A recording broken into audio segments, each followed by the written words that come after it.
We'll see how that develops over the next 4 or 5 days when free agency starts.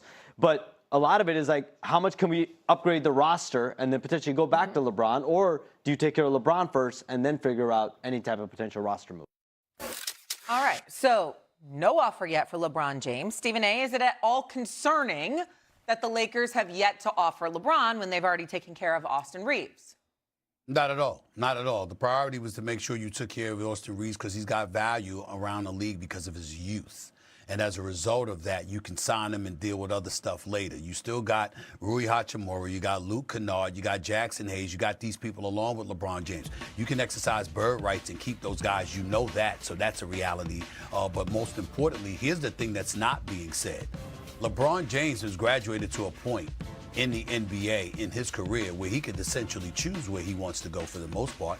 Like if LeBron James, it's a money issue where we're concerned in terms of us talking about how the Lakers ain't gonna give him $52 million and all of this other stuff. I got that part. But if LeBron James, money aside, sat up there and said, I want to be on your basketball team, who's telling him no? Anybody telling him no? I mean, you might have one or two teams that might say no, but for the most part, 95% of the league is going to be like, hell yeah, let's make this happen, especially if money is not a factor. With him, it could be respect. He understands the business of the NBA, but he's graduated to that point where essentially he can dictate what he wants to do. If he wants to stay in LA, they ain't telling him to go home. If he wants to depart and say, I want to go back to Cleveland, they ain't telling him no. If he called Pat Riley and said, listen, I want to come back and join Giannis and Bam in L.A., you think Raul's going to tell him no? He ain't going to tell him no. So that's what we have to understand. It's not really concerning to me because it's LeBron, and that is his reality. A reality, by the way, that he has earned. Vinny? I'm a little concerned because normally it's two things. A, this is a relationship business. This is a respect business. And when you are LeBron James, think of all the times that LeBron has been an unrestricted free agent at any point in his career. Not only was his incumbent team top priority, he was the league's top priority. This is the first time where he's not even the top priority on his own team. I wonder how that makes him feel. Now, if the Lakers have come to LeBron and said, LeBron, we're going to take care of Austin Reeves first, and then we're going to go and try to make these other moves, and then we're going to present to you a roster and tell you how much money we have left, that's one thing. But if you haven't had any contact with them, if you haven't said this is our plan and then we're going to come back to you, it sounds like you're a plan B. And if I'm LeBron James and Rich Paul and we know how they move in terms of leverage, they move in terms of power, this probably doesn't make them feel very good. If you talk to an agent of an incumbent team and you have this window after the NBA Finals and before June 30th where you can talk to your own free agents, where you can agree to your own deals, look around the league, y'all. Nobody hits free agency anymore. Free agency comes in the form of you being traded or you signing your contract before you even hit June 30th. None of those things have happened. I'm not saying that the Lakers don't consider LeBron James a priority. I'm not saying that these two sides aren't going to come to an agreement, but I'm not going to pretend that this is a positive sign or this is a sign of a partnership, because when you have LeBron James, you are in partnership with LeBron James. 40 years old, 25 years old, you are in partnership until he says otherwise. This is a change in the paradigm. Yeah. Perk? The Lakers are dead bird, tall grass, straight up. And I never want to come on here because I'm always a big person that's going to advocate for guys getting their money. But the Lakers just showed us that their two franchise guys that they believe in is Luka Doncic and Austin Reeves. And I'm going to say this again. They can't be thinking championships.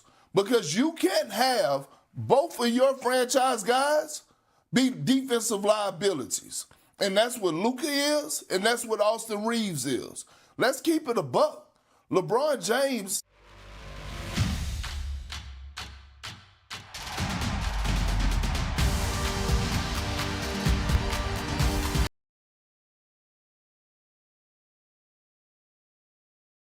Is the second most important player that was on that Laker roster behind Luka Doncic. And if I'm Braun, I definitely feel some type of way. But if I'm Braun, I'm also sitting back and I'm saying, okay, Rob, okay, front office, what else are y'all going to do?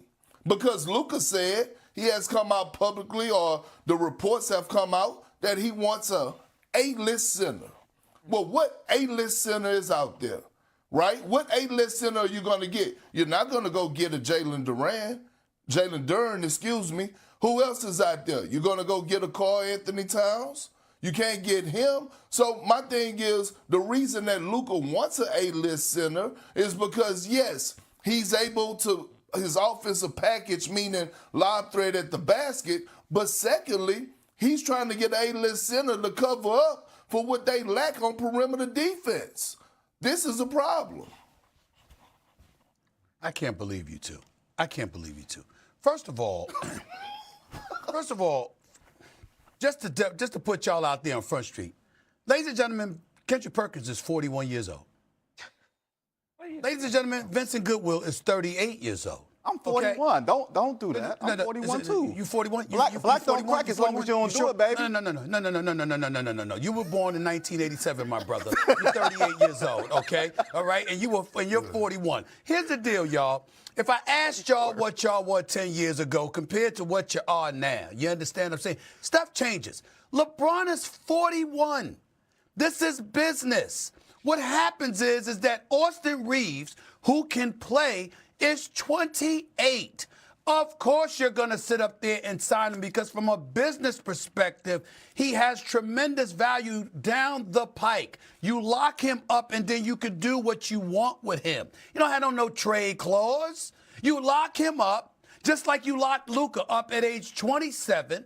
You got those two as cornerstones of your franchises because guess what? They're going to be around for the next decade, and you could do some things with them. You go to LeBron James because he's 41. He's talking about potentially retiring within the next year or two.